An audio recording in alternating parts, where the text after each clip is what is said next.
Another light to guide us to religious truth.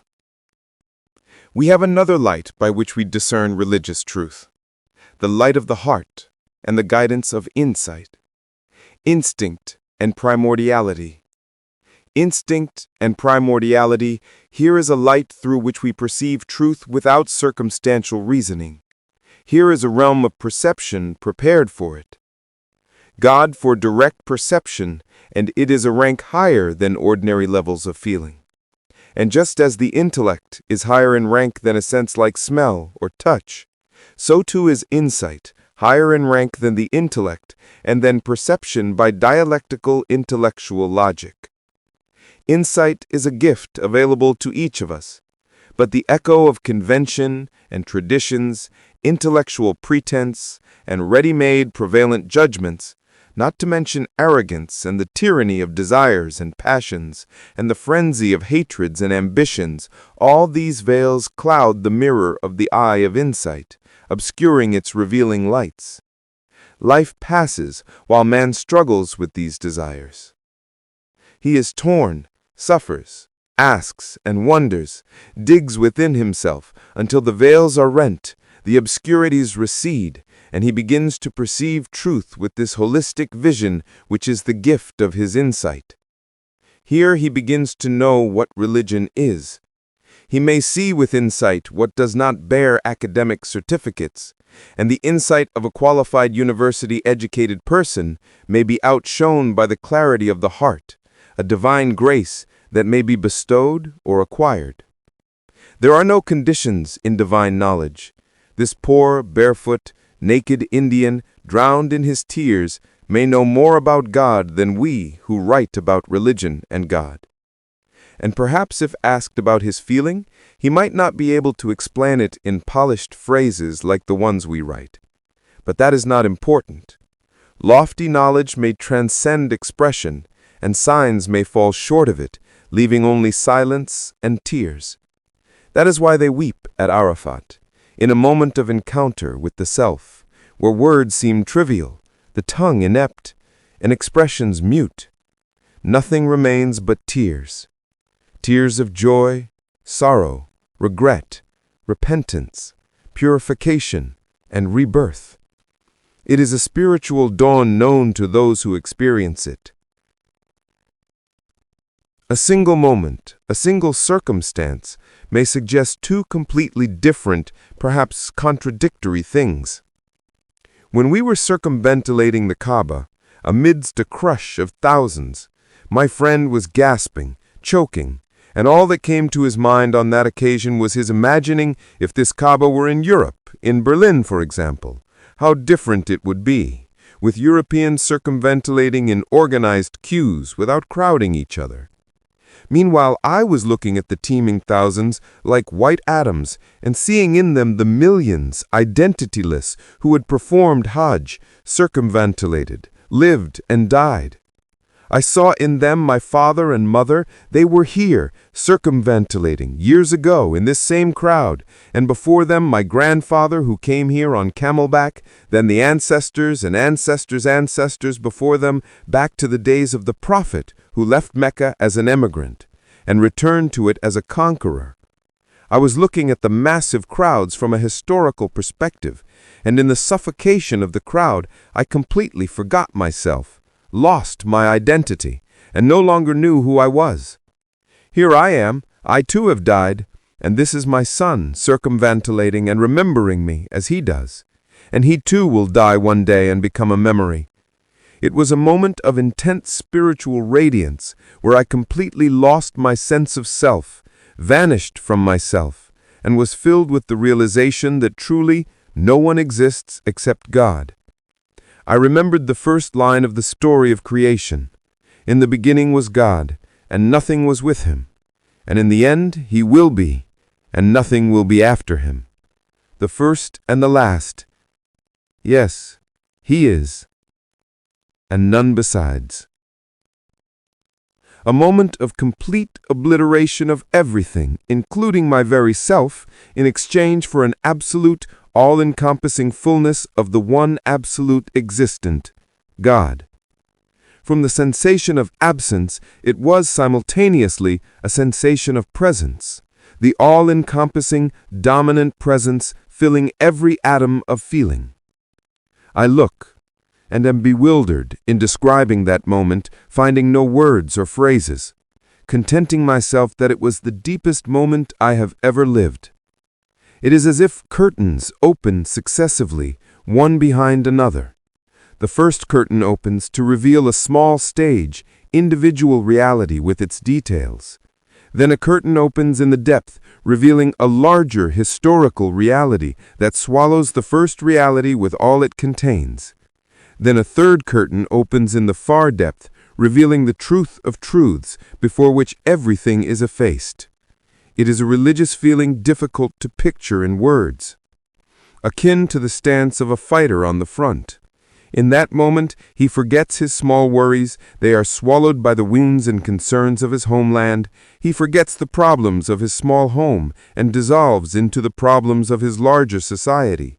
A greater presence swallows the smaller presence. Similarly, the moment of standing in the presence of God, here the supreme presence, the presence of the truth, is a tremendous presence before which the senses completely dissolve.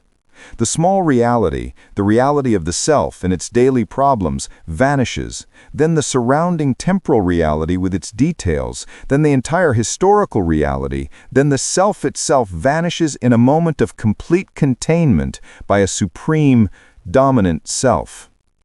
It is a Sufi moment we recognize in love, and lovers narrate it to us. Human love is nothing compared to divine love, and the beauty of a woman is nothing compared to absolute, total beauty. Where was my friend from all of this? How far apart we were, though my arm was in his. He was thinking, rationalizing, arranging circumstances, while I was dissolving in love. Having leapt in that moment over the barrier of the intellect, transcended limits and details, to place me on a summit from which I see a holistic vision and perceive from it a holistic perception. Love, and religion in its essence, is love. Hajj is a migration to the house of the beloved and the gathering of lovers. They find in it no burden or obligation, but rather a comforting dialogue and a secret conversation that illuminates the hidden recesses of the heart. How often I felt in the Kaaba what I find no words for.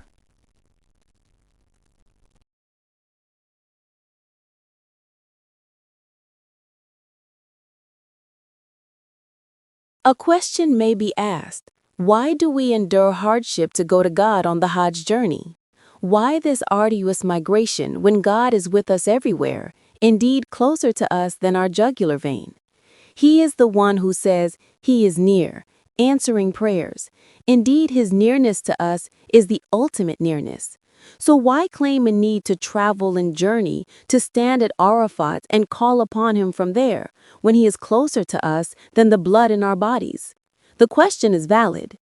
The truth is that God is indeed close to us, closer than the blood in our bodies, but we are perpetually preoccupied with other than Him.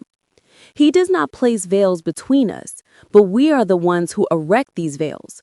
Our souls, with their distractions, concerns, and whims, envelop us in dense layers of desires, and our intellects cast around us a circle of arrogance and self-sufficiency that suffocates the companionship of the Creator and finding solace in Him.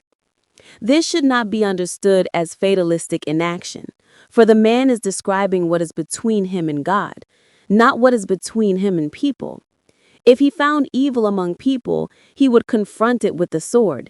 This same man, and the fighter Abu Dhar and his like, is himself the one who revolts against the oppressive ruler. Compliance with God is one thing, compliance with God's servants is another. Indeed, it is its opposite and contrary. The servants of God is the first to revolt against God's servants without fear. One who fears God does not equate the world with anything. He is the first to sacrifice it and himself under the shadow of swords for the sake of a word of truth, because God, for him, is the truth, and love of God is death in his cause. This is the trust of Islam, and it is not the fatalistic inaction of lazy beggars on sidewalks. These are not Muslims at all. Not everyone who mutters, say he is God the One, is a true monotheistic Muslim. What matters is what his actions say. If he truly believes that God is one, that there is no deity but he, the ultimate benefactor, then why does he extend his hand to others? Why does he curry favor? Why flatter? Why hoard money and property when he knows that God is the sole owner of the earth and all upon it, and he is the inheritor of all? Why does he lie when God is all-hearing?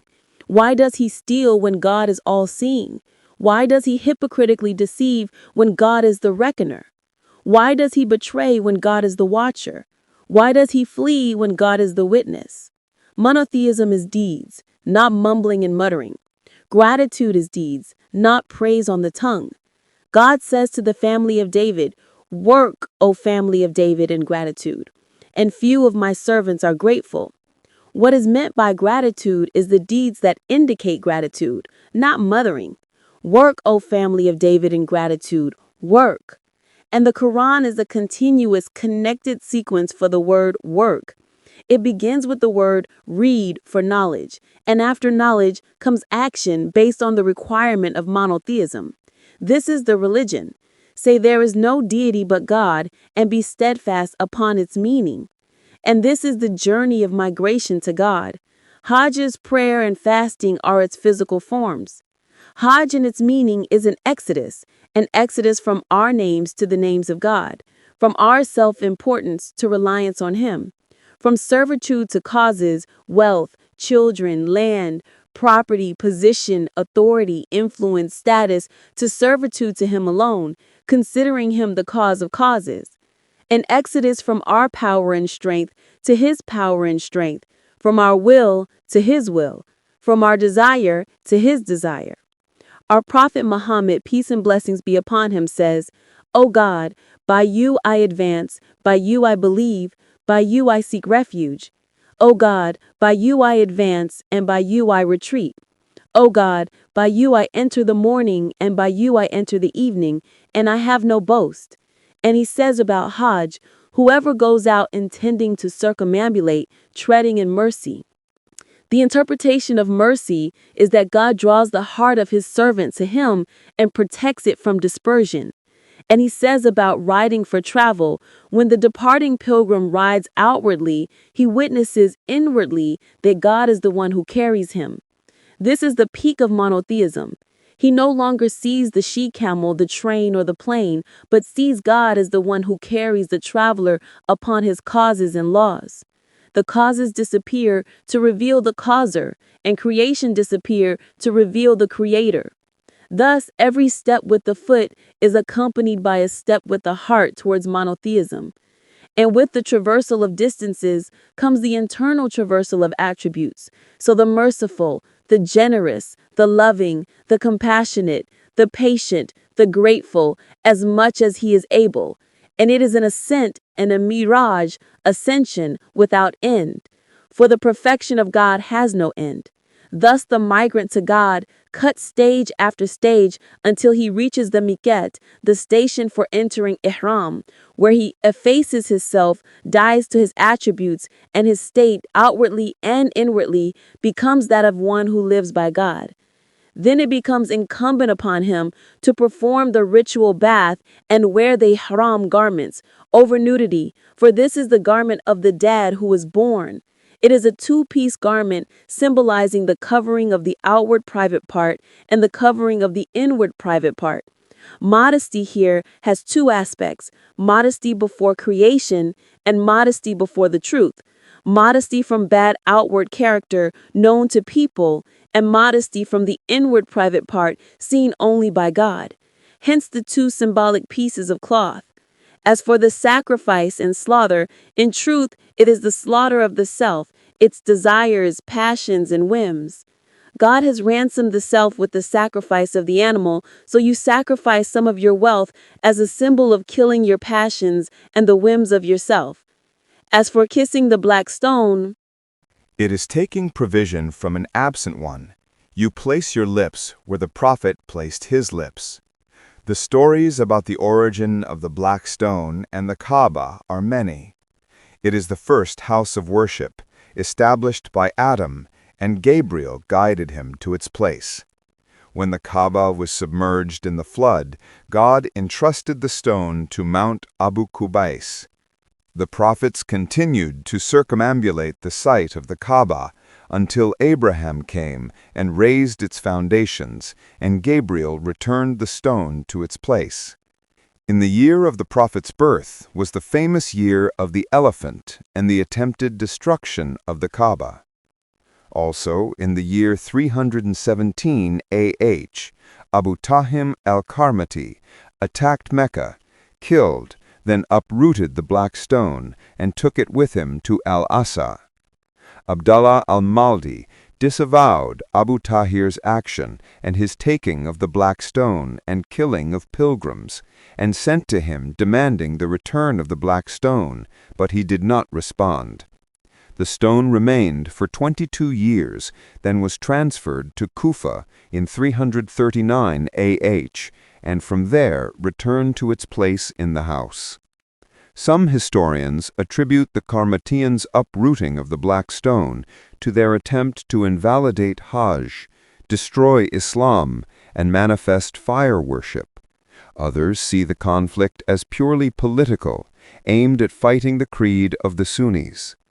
The Kaaba, if it was not safe from destruction, demolition, looting, and plunder throughout history, stone upon stone did not remain.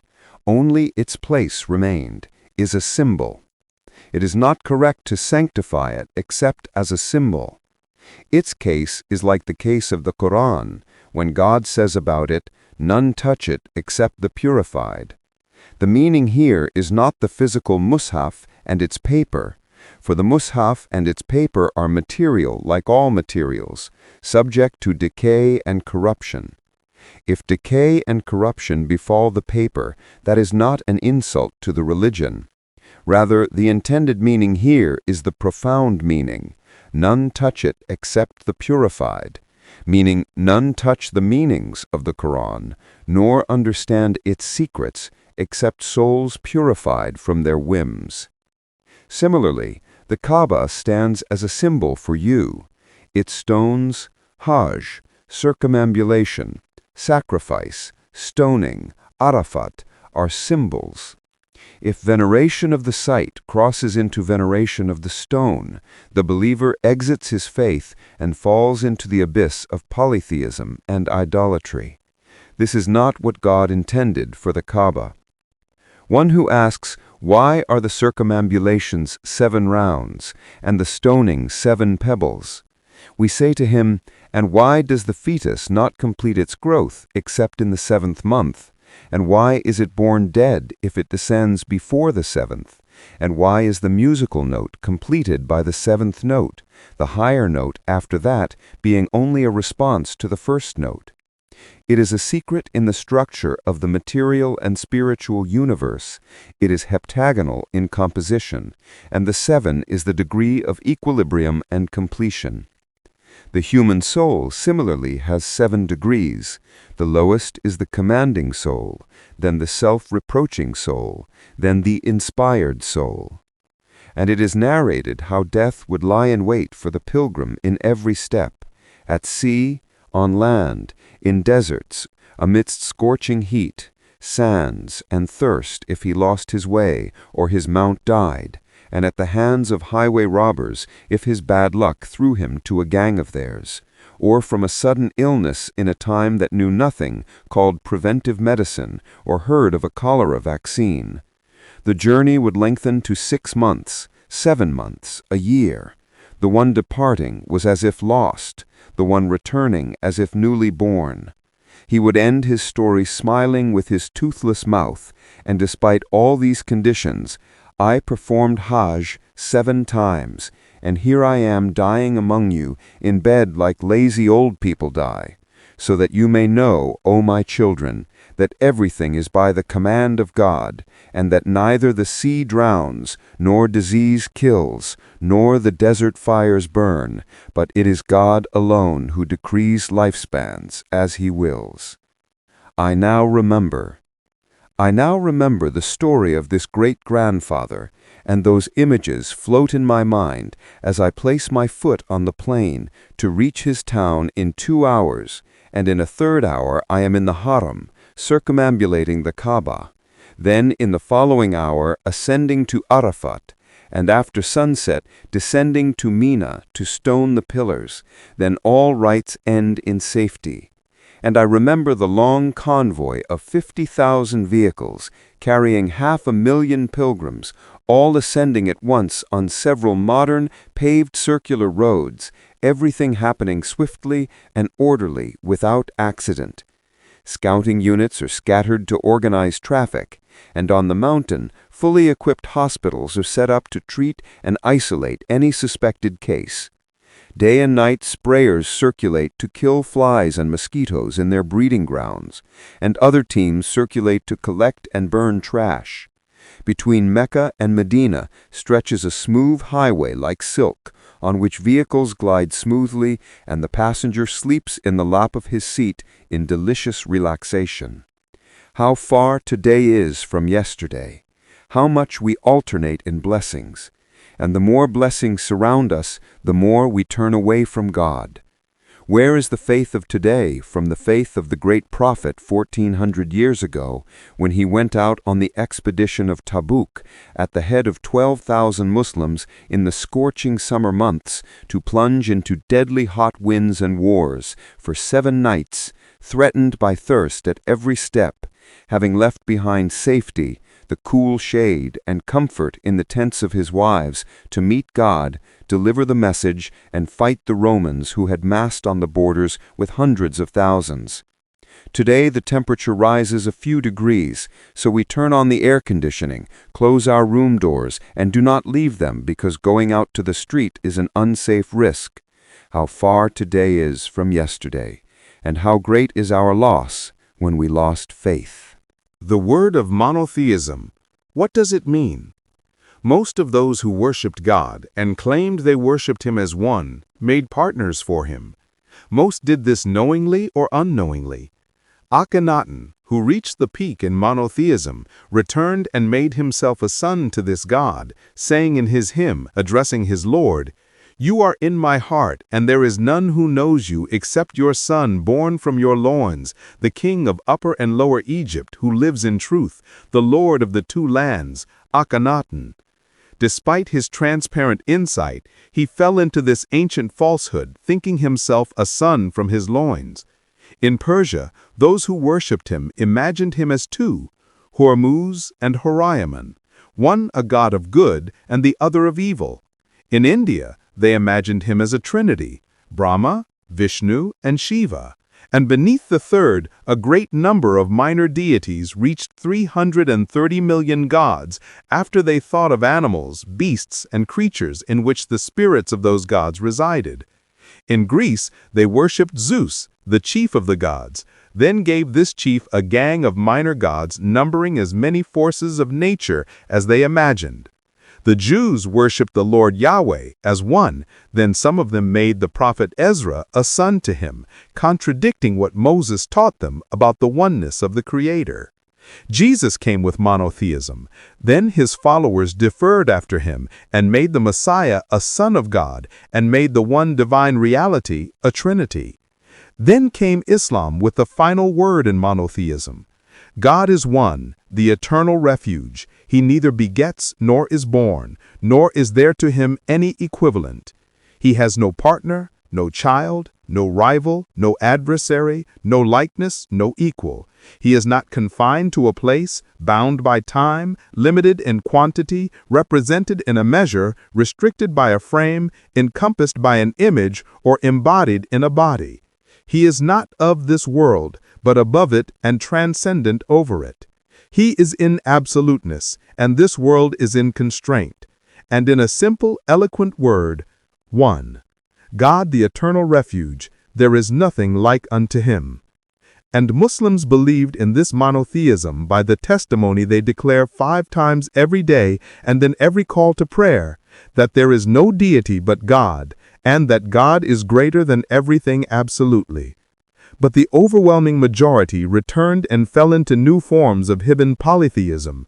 Most Muslims' monotheism became verbal, saying God is greater with the tongue, while the behavior and feelings of this majority say that the world is greater, safeguarding wealth is greater, acquiring palaces and estates is greater, winning a woman's pleasure is greater, currying favor with authority is greater, the whim of the self is greater. The majority says we worship none but God and we fear none but God, but its behavior says it fears death, poverty, disease, microbes, viruses, old age, more, as if these things have power to harm by themselves. The sick person seeks healing from the hand of the doctor and seeks it in the medicine, and one falls into desperation because he did not find such and such imported injection or such and such antibiotic, forgetting that God is behind the causes, that He is the one who deposited healing properties in this antibiotic or that injection, that He is the one who decreed recovery at the hands of this surgeon, that He is the one who created the virus, the microbe, the bacterium, that He is the one who spread them and sent them, that He is the one who erected barriers of immunity in our bodies, that He, if He wills, demolishes this immunity, and if He wills, aids it, that He is the creator of cold and frost, that He is the one who placed the property of nutrition in food, the property of quenching in water, the property of killing in poison, the property of benefit in the antidote. Nothing has the power of benefit by itself, and nothing has the power of harm by itself. Other than that, they are causes established by God to operate by His will. Correct monotheism is to fear Him alone, because nothing can harm us without His will, and to hope in Him alone, because nothing can benefit us without His permission. He alone is the one who works all the time despite the many hands that appear in the picture. Did He not say to the fighters at Badr, "Did you not kill them, but God killed them? And you did not throw when you threw, but God threw." This is the apparent, but the truth is that they are roles chosen by God from eternity. He chose for evil souls that He knew loved evil, and that they are not suitable except for evil due to what He knew hidden in their secret. So He chose Iblis for this purpose, because He knew in him arrogance, and He chose Muhammad, peace be upon him, for guidance, because He knew in him affection and mercy. Thus He distributed the roles according to deservedness that He knew eternally, then aided each one to what he is suited for. He aided the misleader to misguidance, and aided the guides to guidance. These and those, from the bounty of your Lord, and the bounty of your Lord is not restricted. So as for him who gives and fears, and confirms the best, we will ease him to ease. But as for him who withholds, and considers himself sufficient, and denies the best, we will ease him to difficulty. Whoever seeks help to commit a crime is aided to it, and upon him is the burden of his choice. And whoever seeks help to do good is aided to it, and for him is the reward of his choice. The role of each of us is to direct our energy. But God, glorified and exalted, is the possessor of the total energy. No action can be executed without Him. He is the agent who undertakes the execution of all actions. He is the acting hand. The role of the killer is that he harbored the intent to kill, chose it, thought about it, and resolved on it, and this is his contribution, for which he will be held accountable. As for the execution of all actions, God is alone in that. Thus He said to the fighters of Badr, "You did not kill them, but God killed them." And this is the true meaning of monotheism, that God is the sole actor, and if we have actions, they are our inner secrets, our intentions, what we claim for ourselves, what we direct our energies towards, what we initiate. For this God said about Himself that He misguides whom He wills, and guides whom He wills. And whom God misguides, you will not find for Him a way. No, but He, glorified and exalted, willed to reassure us, so He said, "And thus does God mislead the extravagant, doubting transgressors. Thus does God mislead the disbelievers." So He made the divine action based on deservedness that makes the entire world a foregone conclusion for eternal deservedness that the souls of creation merited due to their stations by which they differed from eternity. But God willed that we bring out what we conceal in our hearts, So he created this world for each of us to testify against himself. And God will bring out what you are concealing. Indeed, God will bring out what you fear. This means that the world is the second act of a play, and there is a first preceding act that we lived and do not remember anything about, and that due to what we presented in this first act, we deserved what we find now of good and evil. It is like unveiling what one conceals and hides in his own self. God knows our reality from eternity and knows everything, but he willed that we know about ourselves some of what he knows. So he created the world for us to see ourselves in our actions. This is not a statement of reincarnation. I do not believe in the reincarnation spoken of by the Hindus, nor in the transmigration of souls believed by the Druze, nor do I think the first act of the play was on this earth and was a previous incarnation of a human life. Rather, it is a matter of the unseen known only to God. It is a past, concealed matter whose veil will not be lifted except on the day God resurrects those in the graves and brings out what is in the breasts. On that day, secrets will be unveiled, and the criminals will know themselves in their truth, and will say confessing, "Our Lord, you made us die twice and gave us life twice, so we have confessed our sins, so is there any way out?" No way out. For can a man come out of himself, or can a man disown his hand? Impossible. A questioner will ask, to whom belongs the kingdom today? The heavens and the earth will answer, the angels and all creation will answer. To God, the one, the prevailing. And this is not new. The kingdom always was, is, and will be God's. On that day and every day. But the appearance in the world used to deceive the beholder. It used to appear that some people had sovereignty, that the doctor heals, that the sovereign provides, that poison kills, that the bullet kills, that this benefits, that harms, that there are tyrants other than God who rule. And we forgot what God described himself with in the noble Quran, that he is the first and the last, the manifest and the hidden. So if the doctor heals, the sovereign provides, the poison kills, and the bullet kills, then God is the manifest in all these manifestations. He is the pure action in them. What occurs through all hands is the visible face of the will in that moment. Glorified is he, every day he is in a state, and those are his affairs. And if we saw tyrants other than God ruling, they ruled in truth only by him. Rather, the manifestation of the name the Compeller was upon their souls, because those souls, due to their eternal predisposition, were not receptive except to this form of manifestation. They were not suitable for the manifestations of the merciful, the loving, the compassionate, nor were they receptive to the beautiful manifestations of the names the forbearing, the generous, the kind, the bestower. We are still with God. None other than him has appeared in us. He is the manifest by his names and actions and everything, but from behind the veil of causes and from behind the mask of multiplicity. And despite this multiplicity, there is no deity but God. No actor other than him, no healer, no provider, no benefactor, no giver of harm, no giver of life, no giver of death, no compeller, no supreme authority besides him. It is his one self, acting eternally. Does not electrical energy appear in every lamp in a different form according to the type of metal filament inside?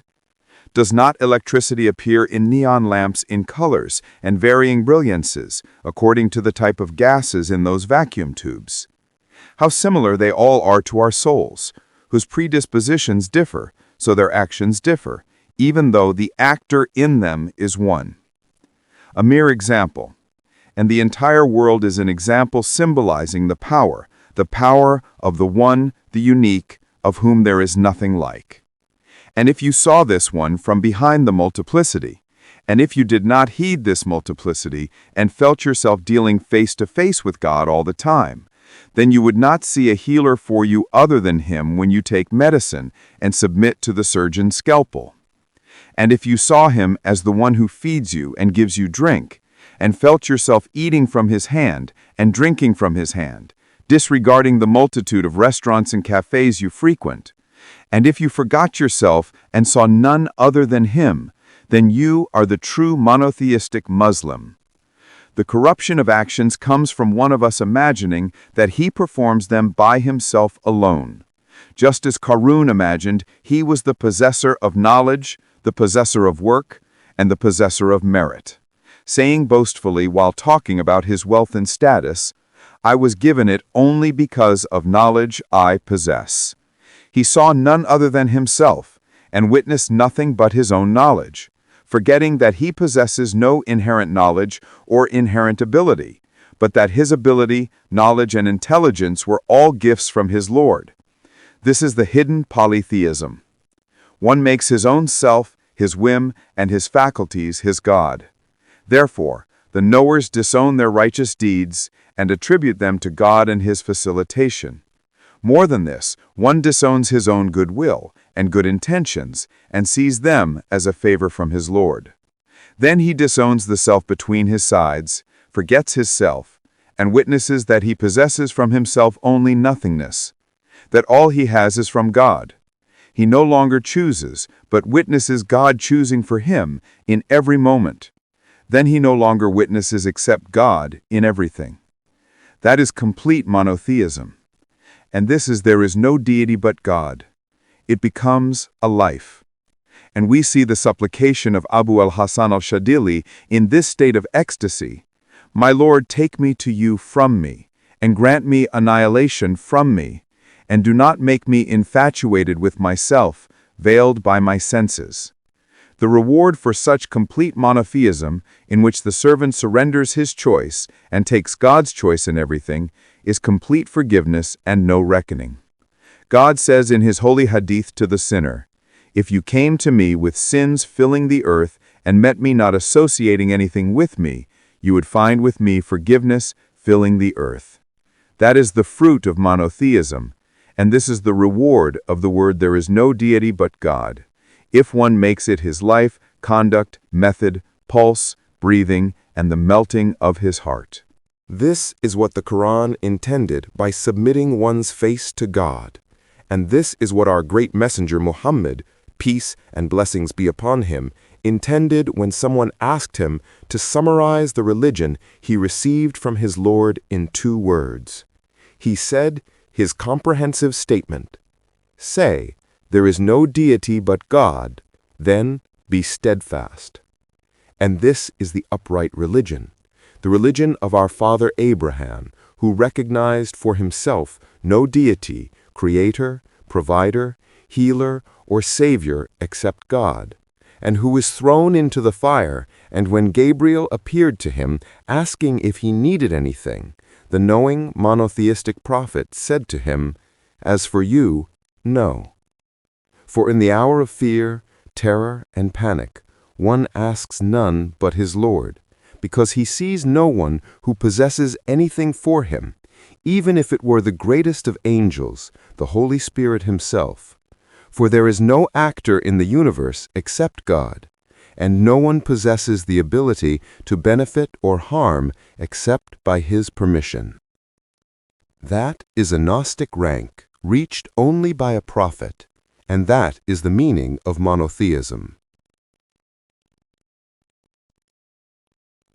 Love, passion, infatuation, deceptions of colors. What we see in the beloved is like what we see in a rainbow.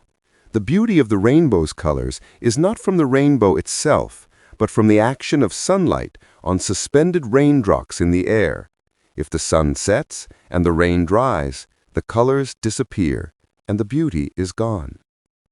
Similarly, your beloved's beauty is in what is manifested upon her from her Creator. If the manifestation is cut off from her, she ages, sickens, wilts, and returns to ugliness with no attraction. The beauty she possessed was not originally her property, but a loan and an advance. Even the sweet traits, pure souls, and noble qualities are some of what is manifested in us from the names of our Creator, the generous, the forbearing, the loving, the compassionate, the forgiving, the merciful. Are these not His names? When we love, do we love anything but His beautiful names wherever they are realized? When we love, do we love anything but His divine presence in every form of its forms? The wise knower who perceives this truth directs his love to the origin, to his Lord, and is not turned to intermediaries, is not held back by colors, and does not stop at persons. He is among the people of resolve, attached to nothing but his Lord.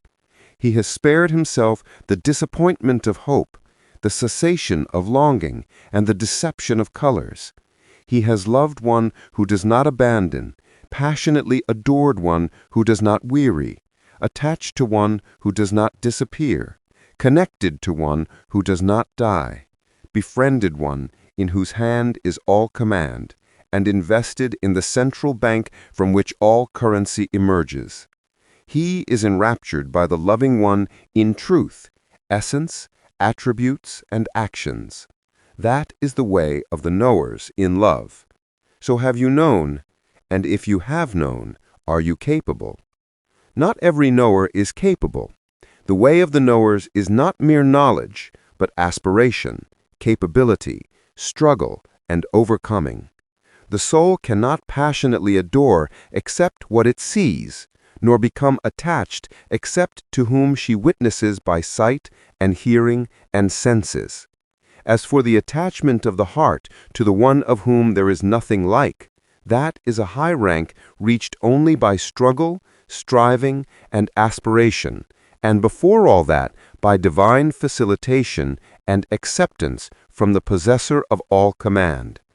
Therefore, the knowers realize that this matter cannot be reached except by bowing, prostration, supplication, worship, obedience, submission, humility, and stripping away, and that this is a lofty station not attained by a university degree, a master's, a doctorate, or intellectual attainment.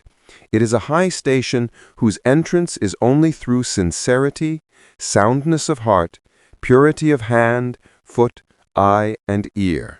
There is no path to it except by stripping. You strip off your body and your soul. What is meant by the people here is not empty asceticism and idleness, but that you strip off your share, your egoism, your passion, your greed, and your personality, and that you return to the first purity, non-personal, in which you give and love without looking to a personal share or a selfish return. It is a state of work, giving, and sacrifice, not a state of empty asceticism and idleness. And at its peak, it is a state of redemption and sacrifice for the sake of elevating the Word of God. A sacrifice that looks not to a medal or a memorial, but gives wealth, tears, and soul for the sake of God alone. The knowers say that the table of martyrdom is the highest table of honor, and there is no entrance to it except by an invitation card from its owner, and no entrance to it by storming, coercion, or arrogance.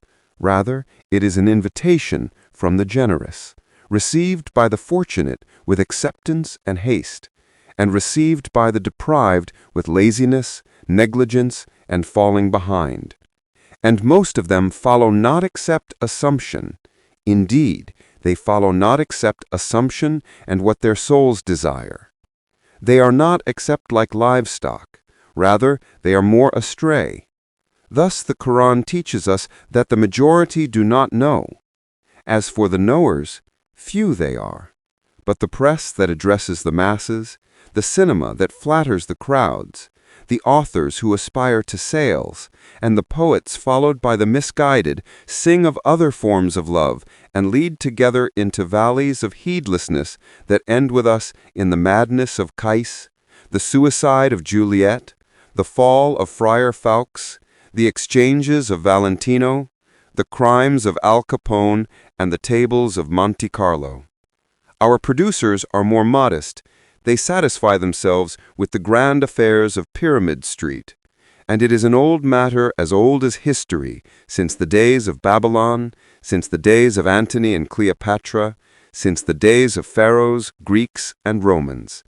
We read in the Book of the Dead these lines written by the Egyptian sage 5,000 years ago.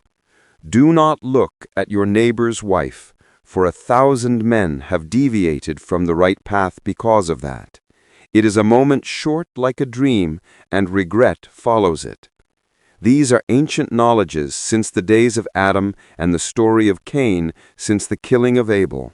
But no one remembers, no one takes heed, no one learns from the lesson, and most of those who know, their knowledge does not benefit them due to weak aspirations, negligent souls, and the dominance of passions. The stairs to the upper floors exist all the time, but no one bothers to climb them. The majority lives and dies in the basement. If one of them bothered to climb and endured the hardship of climbing and saw the view from above, he would weep regret for a life spent in the basement among pleasures not worth anything. But it is the weakness that eats away at bodies. Humanity proceeds from the weak to the weaker, and the new generations are weaker and more eager for the fleeting, perishing pleasures. Read the article from its beginning and ask yourself, from which rank of people are you? Are you a knower? And if you are a knower, are you capable? And weep as much as you wish. Nothing deserves your tears. Not your poverty, not your failure, not your backwardness, not your illness, for all this can be remedied. But the sin that deserves your tears is the sin of distancing from your God. If you lose your God, nothing will compensate you, and all the dreams of the poets will not avail you at all. A look at the street, at shop windows of fashions, fashion magazines, hairdressing salons, advertisements for rouge and manicure, and types of wigs will make you feel the extent of the crime committed by modern materialistic civilization against the mind of woman. From the first glance, we will understand that this civilization saw in woman only a doll, a plaything, or pleasure to arouse desire and passion and inflame imagination. Even the names of perfumes, scandal perfume, meaning scandal. Thus they intended for woman when they designed dresses for her and drew openings on the chest and back, and when they slit trousers for her and tightened blouses, and lured woman through her vanity when they said to her, "How beautiful your chest is, how beautiful your shoulders are, how beautiful your legs are, how attractive you are when all this is naked." And woman fell into the trap, stripped the garment of her modesty, exhibited her body as merchandise devoured by eyes. And they said to her, "The home is a prison." And they fed children backwardness in cooking food, primitivism. Your place is beside your husband in the factory, on the bus, on the street. And woman left the home to engage in work she is suited for and work she is not suited for, and threw her children to the maid. And they said to her, "Your body is your own.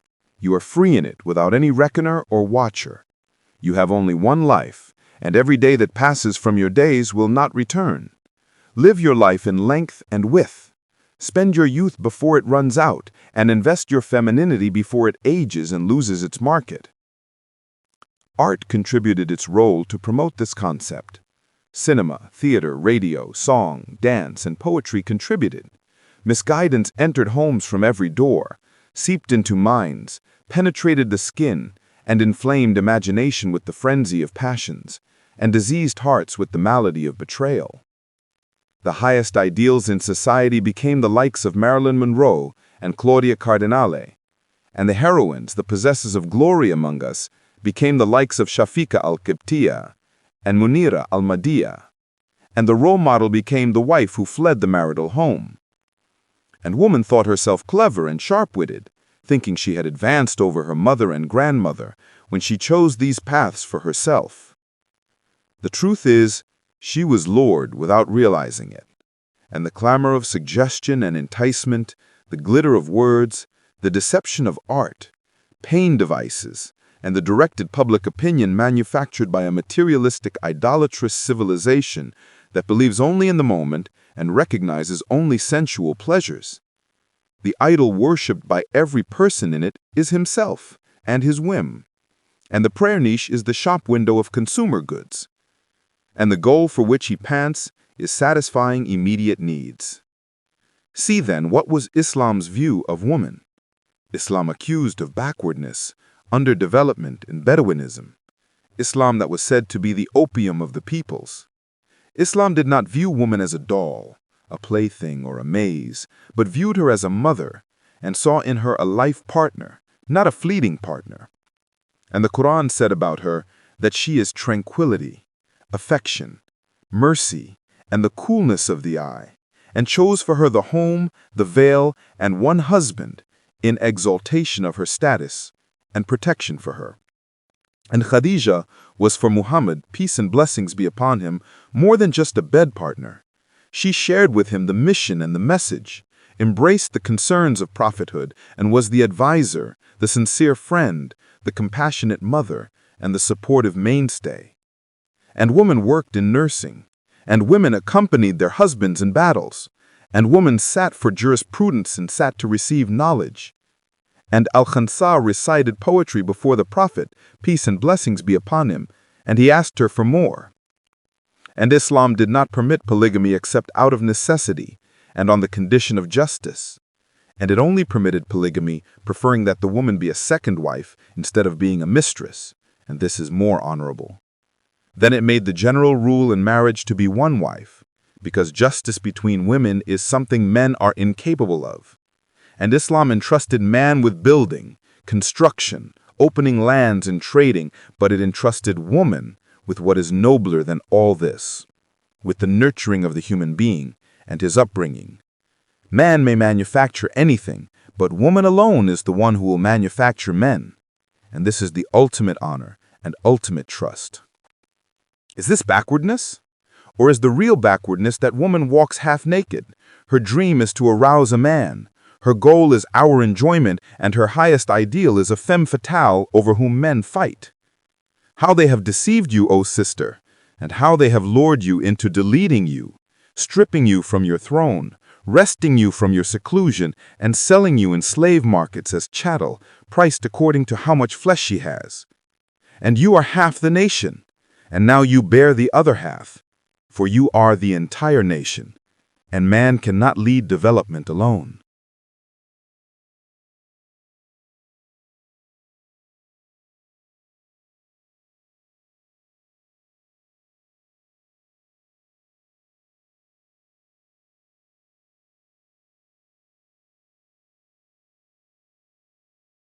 Is it not time now to reconsider? Is it not time now for you to know your worth and know your role?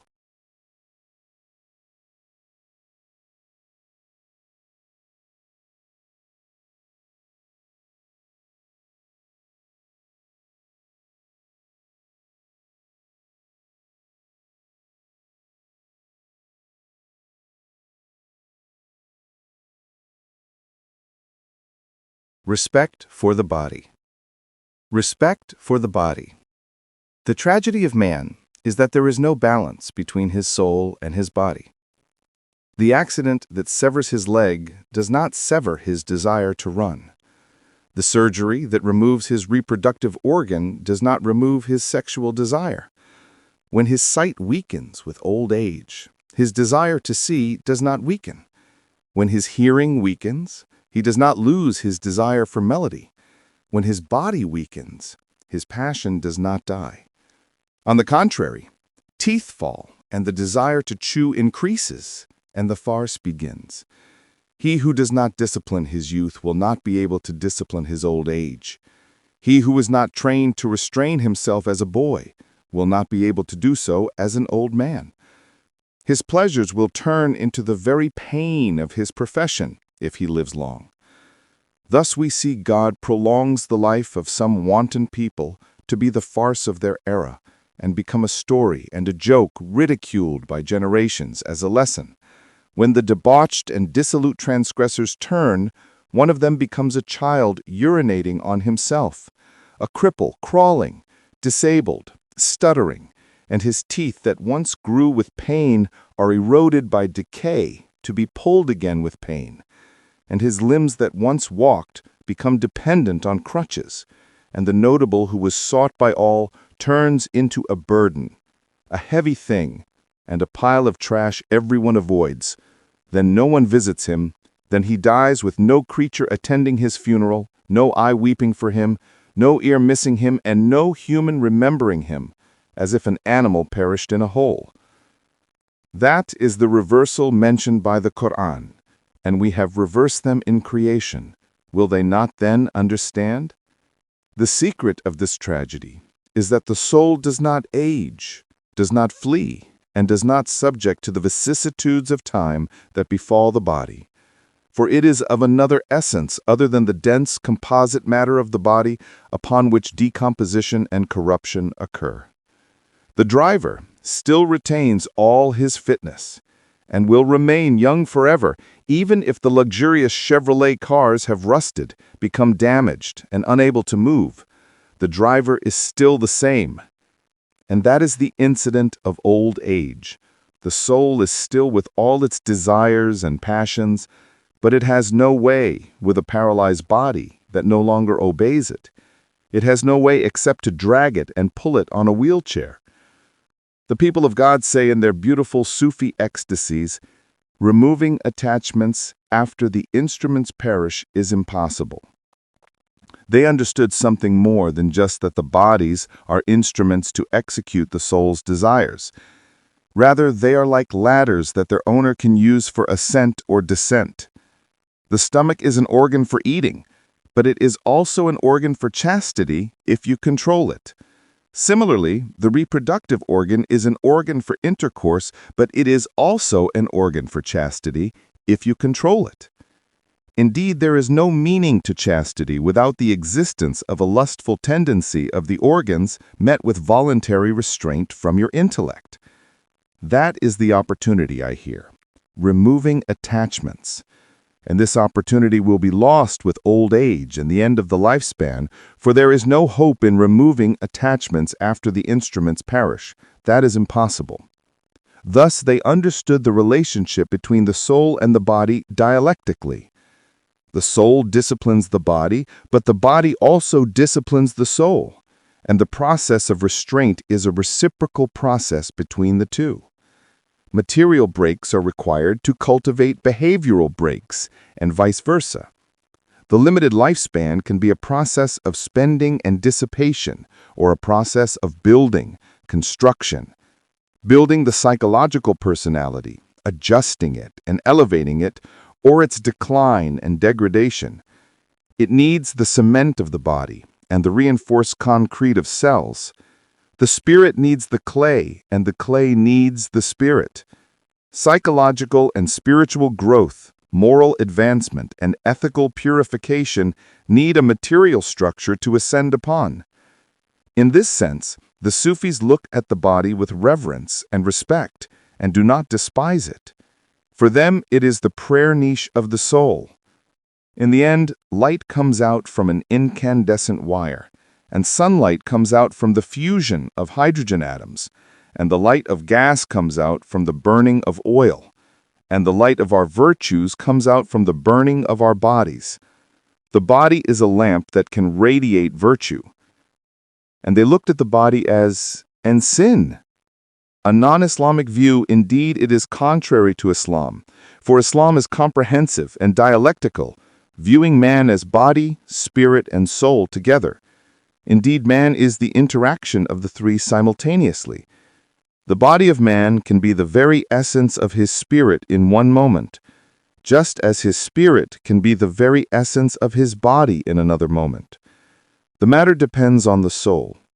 Is it ascending on the ladder of the structure or descending upon it? The body, according to the Sufis, is merely an enchanted drawing of the spirit and a symbol alluding to its secrets and its miraj, ascension, upon which it ascends to the divine presence. And in a precise poetic dialogue between the spirit and the body, the Sufi Abu al-Azayam says on behalf of the spirit, addressing the body, O form fashioned from the lower and ascending, so between a state or clear speech. And his body answers him saying, Were it not for me, you would not have striven in God sincerely, and were it not for me, you would not have been honored with honor. Were it not for the darkness of night, light would not be known. And it is precise and profound speech. Were it not for illness, health would not be known. Were it not for black, white would not be known. Everything is not illuminated except by its opposite. Through their opposites, things are known. Body and spirit are like the tablet and the pen, like the mirror and the face, like the sun and its light. And in the secrets of the spirit, speech does not end.